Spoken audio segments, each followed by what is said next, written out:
Well, welcome back. Here we are with the start of our repairs on the Gottlieb Knockout from 1950. Now in the previous video we had a cursory glance over it and pointed out a few different faults that we had noticed. Had a further look at that and found a few more small faults which I'll show you in a moment. And now we're commencing repairs. We'll happily do each module as we go. So currently we're working on the motorboard, or bottom panel as some people prefer to call it. So let's have a look and see what we're doing with that bottom panel. Well, one of the first things we had done, as we mentioned in the earlier video, that we've actually changed out that coil, which was incorrect. That was an R20-4 someone had in there, and needed an R20-5, which essentially is an A9736 coil, measuring out at around about 24 ohms. So the coil that was in there was about 9 or 10 ohms less than what it should have been. Now, that being the hold coil, we can't have that. We've got to have the right coil in the circuit. So that's done. Now, we mentioned about the score motor, so we've been doing a little bit of work on it. Now, this is the type of score motor that doesn't hinge up. To get this motor off, you've got to come under the board and undo the screws and turn it over. So we'll most likely be doing that a little later on to lubricate the pad on the motor. I'm not sure if I can get it everything I need to do here. I might be able to, but we'll just have to wait and see. Now, the other thing we've got out of the machine at the moment, there was a step unit there. Now let's see, what did that do? Now that's this step unit here. That's called the 300,000 count unit. That's to do with that V gate down between the flippers. What I mentioned yesterday was that this step unit was operating okay, but a couple of things just didn't look right. So what we decided to do was pull it out of the game and have a close look. Now, one thing we've found, and this is pretty unusual, but we're going to fix it up. This stud here is actually loose. See that movement? It's very, very, very loose. Now, okay, you say that's not too bad, but what that can do, this has got the old brass sleeve in, and we might end up changing the sleeve to a nylon one. That'll dive in, instead of going straight in and out of the coil, it'll dive a bit, you know, go on a bit of an angle, and it'll dig in and become grungy, and, well, it already is a little bit, so we thought we'd fix that up. Now, the other thing on this, you'll notice there's a little bit of moisture around all these screws.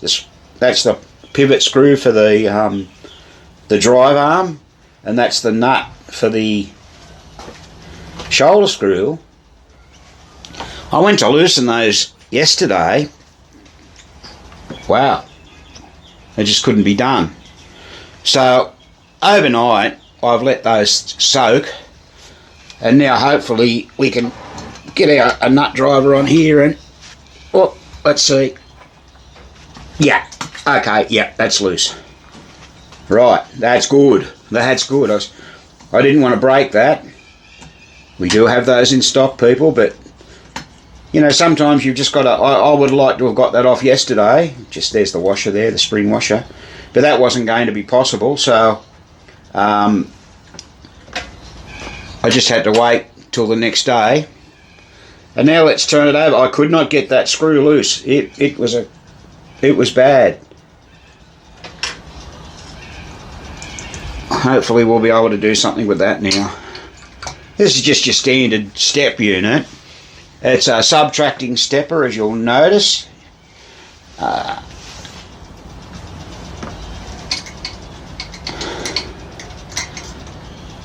Where are we? I'll need the big guns here, I think. Let's get it in. Just hold this down. Yeah. Oh, yeah. It came. Okay, good. Get that right out of the machine. There we go.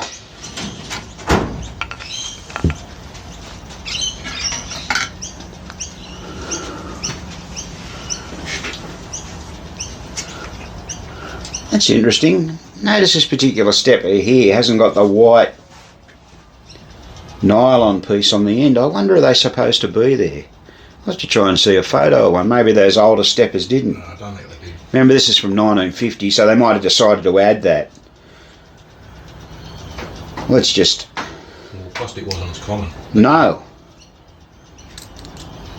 Okay, great. Yeah, I wanted to get that out. Have a look at the pawl. We'll do a bit of work with the pawl there on the flapping tool and the Dremel. And a little bit of work here. See the wear on top of the detent latch here. That's the latch that holds the arm back. It's, you know, it's a little bit worn. It doesn't really matter too greatly, but we'll endeavour to fix it up as best we can. Same worse than that. Now, Graham, while you might have heard a bit of noise there in the background, he was fixing up the plunger. Where was the old plunger? You got it there? Here's the plunger we've just put in. That's the old one. Here's the old one. It's just a bit sort of... I think it's been badly rusted and yeah, someone's taken it back wet and dry. Yes. Anyway, we've got We'll some... get a better one. Here, we'll put a better one in. It's still got a bit of play, but it's... A little bit of play in the brass bit here. See, these have got that little bend in it. Yeah, you can't put Bakelite in them because of the bend. Yeah.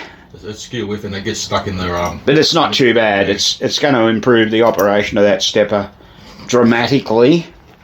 which works every ball, so it's got to be done. Yeah, that's right. Okay, so we've done that, and we'll have to fix that all up. And we've got a bit of a problem with this plunger here too. It's not much better.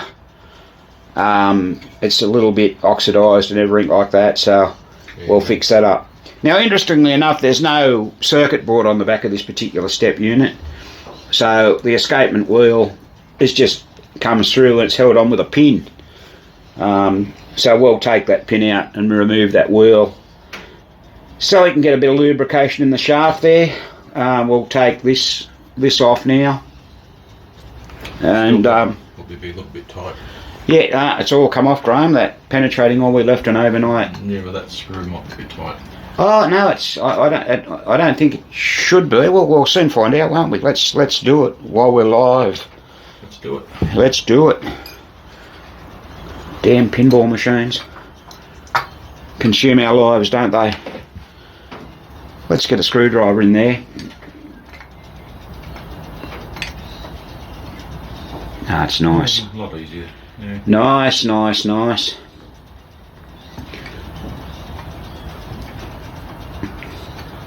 So we can have a little look at that, and that's out.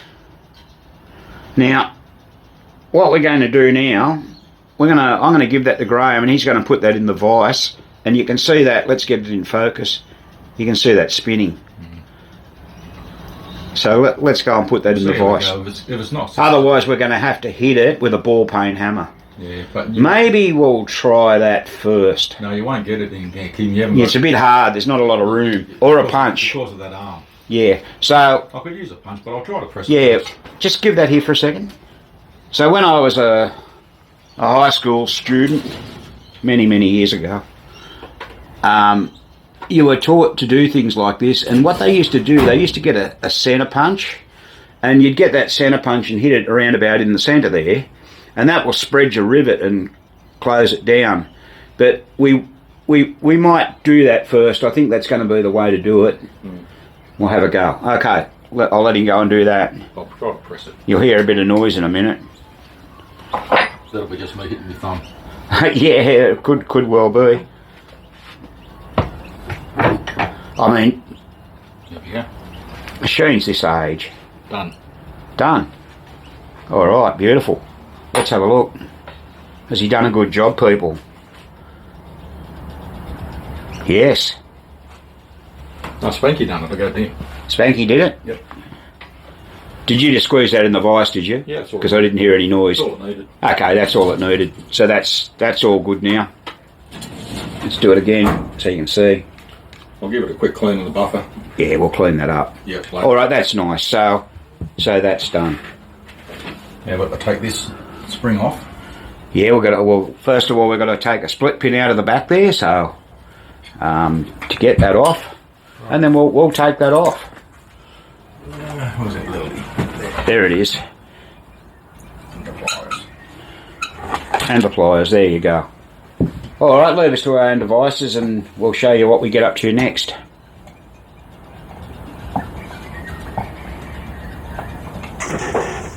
So here's the escapement wheel out of the unit. It's not in too bad a condition. We'll give it a bit of a clean up. But I just wanted to point this out to you. This is the stop on the wheel that hits the zero stop arm. Now that arm is adjustable backwards and forwards. Generally, that sort of gap is what you see there as normal. We'll just bring that in a little bit closer for you. That gap there. The idea is that when this arm goes into the, or when the wheel goes into the machine, into the step unit, just pull this back.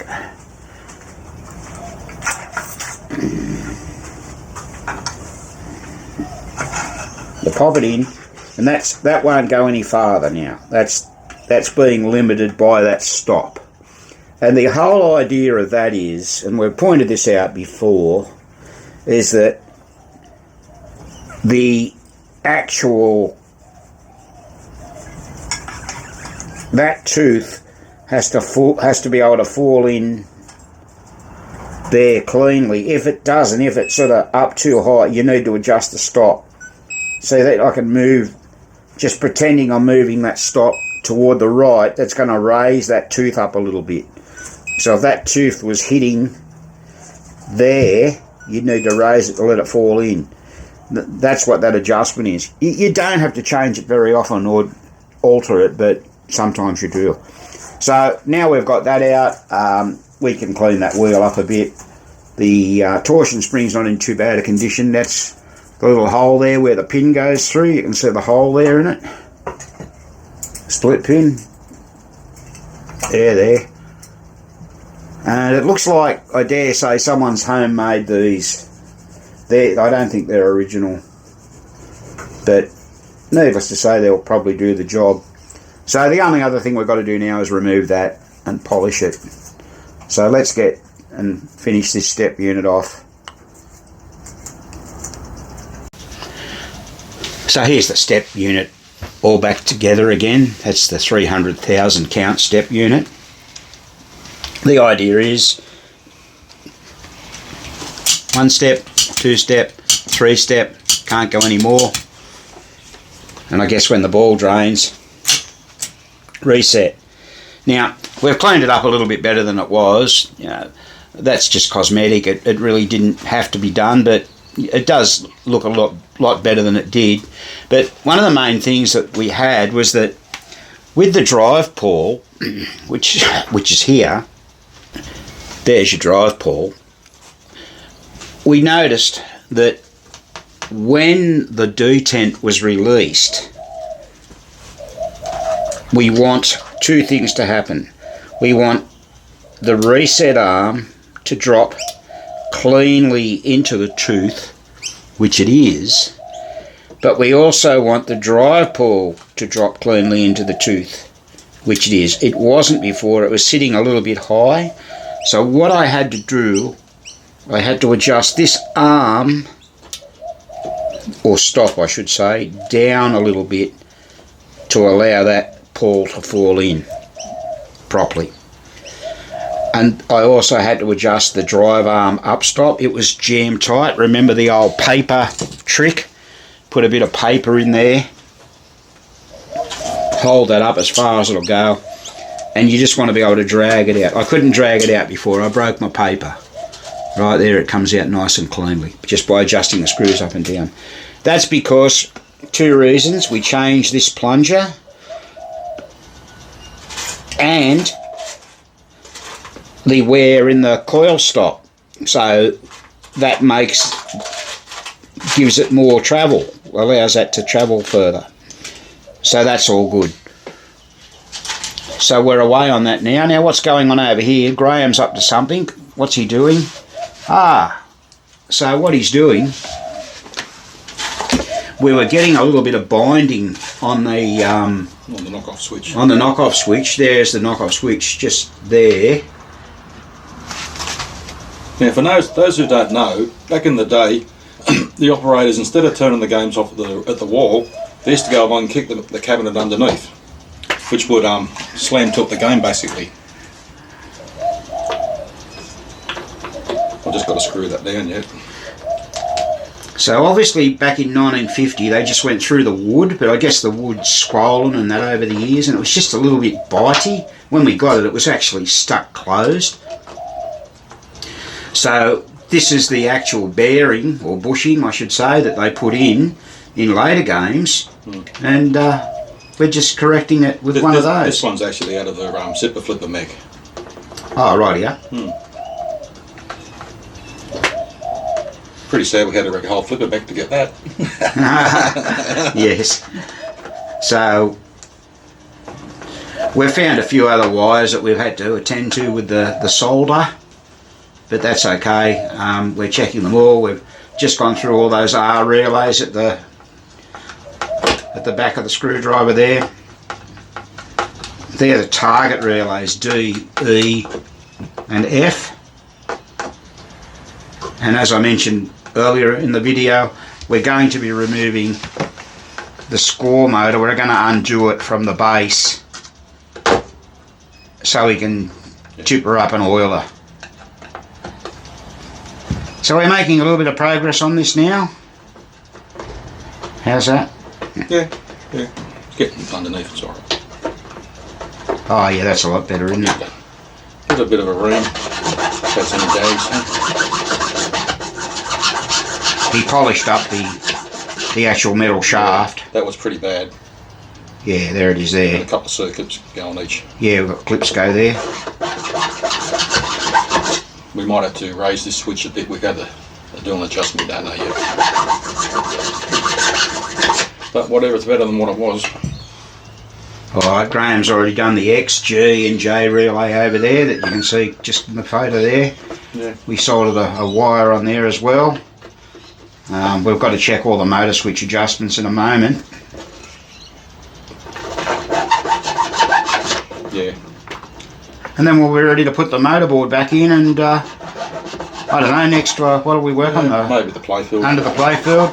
And we do have to do that 100,000 stepper and that big stepper under the playfield, which was also faulty. So like I said, it's all coming together now.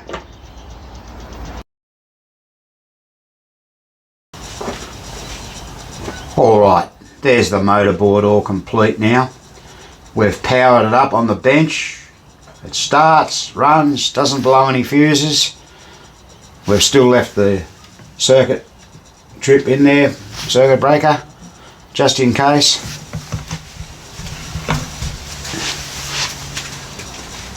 There's that 300,000 count unit again. Not sure if we showed you that from that side before or not. We've serviced all the relays. One of these are relays, this one here. The contact just in there is not real good. I'll have to worry about that. Had to adjust a few of these relays here. That's all good, they're all done now, so that's fine.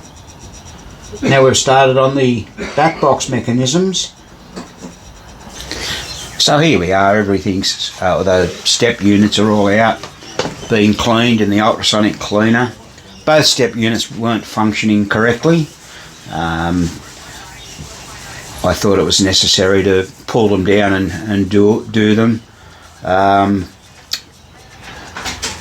Once again, the little step unit and the big step unit, so the big one's the 100k and the little one's the 10k. Little one has an interesting arrangement on the switches here. like a dual thing, so operates off the, both switches operate off the drive arm. That's actually been repaired at some point in time. Here you can see that someone's welded that up and made this arm here that's got to hit down on the switches. So one end of that switch hits this part and this is the other part someone sort of homemade. They've done a reasonable job. It looks like it's been done a long time ago. So we don't need to do anything there, but all this pull was quite sticky. The escapement wheel was pretty grungy. So everything's been cleaned and we'll give it a bit of a polish up. Doesn't take all that long to do. The replay unit, well, let's have a look. Here it is here. We may need to do a little bit of work on that. Let's have a little look. It's not too bad. Does it go back okay? And also note these go up to 26 credits, the early games. So we might need to do a bit of work on that. Other than that, we've only got the 2 scoring relays here in the back box. These are relays. Here's the wiper finger off the big 100k step unit. We've had to put new springs in all of the snowshoes, and we've actually had to file the snowshoes round. They were flat, so they're no good. Now these are the skinny width snowshoes. You can't buy those anymore. You've got to get the newer style if you want and file them down to fit in, but we were able to file these up and make a reasonable job of it, and we've put some new braid on them as well. So next job, once we get all this back together, we'll be doing the play field.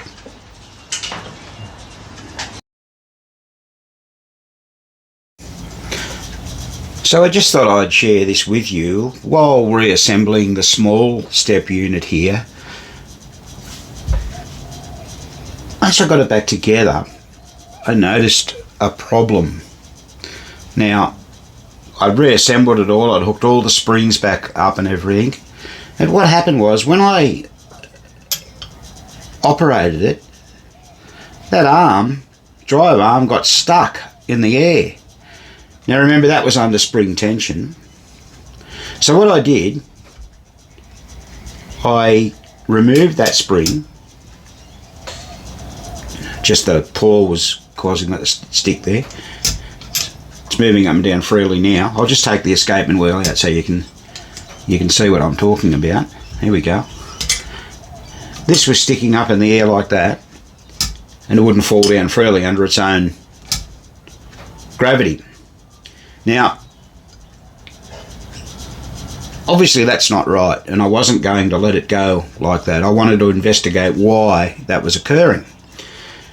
I mean, some people would say, oh, that's okay, it's good enough, but no, I'm afraid it's not. Now, bearing in mind, this machine will be 74 years old in December this year, so it's had a lot of work, and we can already clearly see down here that someone's actually welded it. Now, I mentioned this earlier on. Now, they've welded this, and then they've put this nut and bolt through here to make this arm, which pushes down on the springs on the switches. Here it all is working fine now. Now, a couple of things look like they've occurred here. This has been done a long time ago, and what I ended up discovering was that I've changed this plate here. Not that plate, sorry, the one at the back. I've changed this one. This one. That's the one that screws onto the back. Why? Because it was bent. Oh, here it is here. Here's the old one. I've got it here now. It was bent. This plate. Now, you can sort of see it if I hold it Can you see the little bow here? Yeah, I think you can see that. There you go, that's a good shot of it. I had to look at it carefully, but that's actually bent. Now, I think what's happened is way back when they've done this, re-welded this thing, they've had to fiddle around a bit to get things right, and they've never really got it quite right.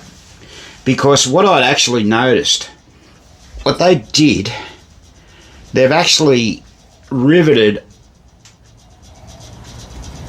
a nut onto this arm and fitted it with a rivet. Now normally, those of you that follow our videos know that the cutaway points to the front, like this. It should look like that in the game. Should be like that. But because when they've welded it, they haven't quite got it all lined up.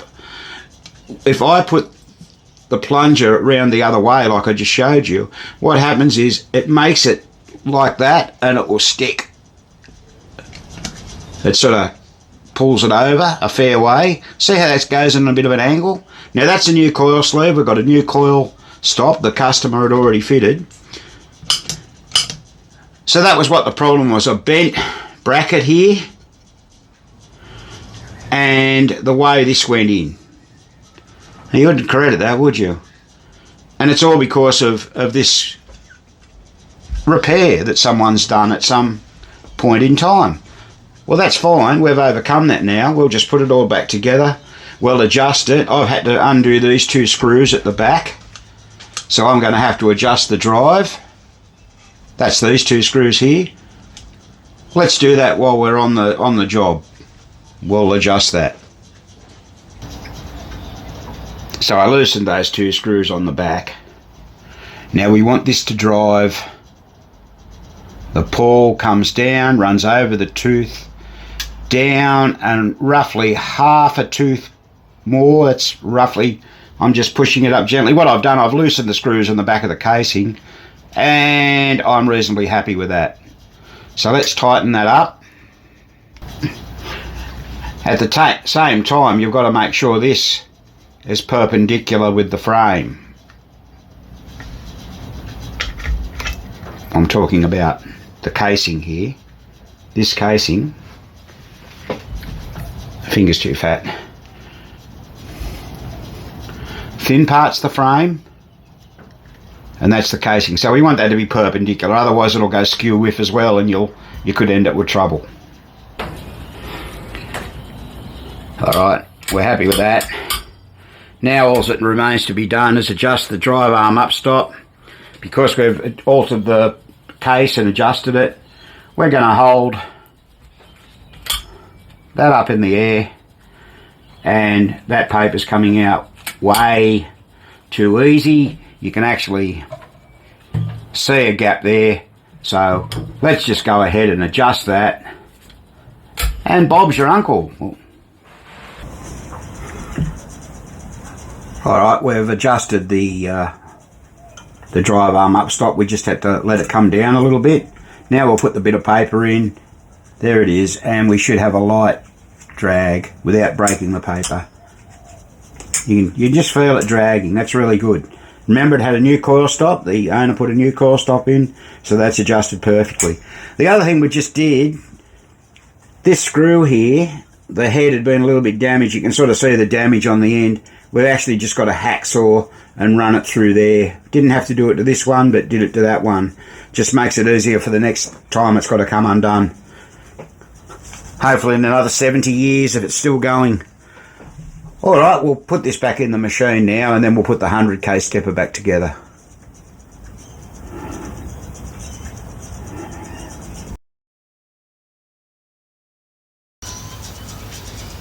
So there's the 100k stepper all back together. There's the 10k stepper all back together. But further investigation revealed quite a number of wires that were becoming bare. Already fixed a quick one there.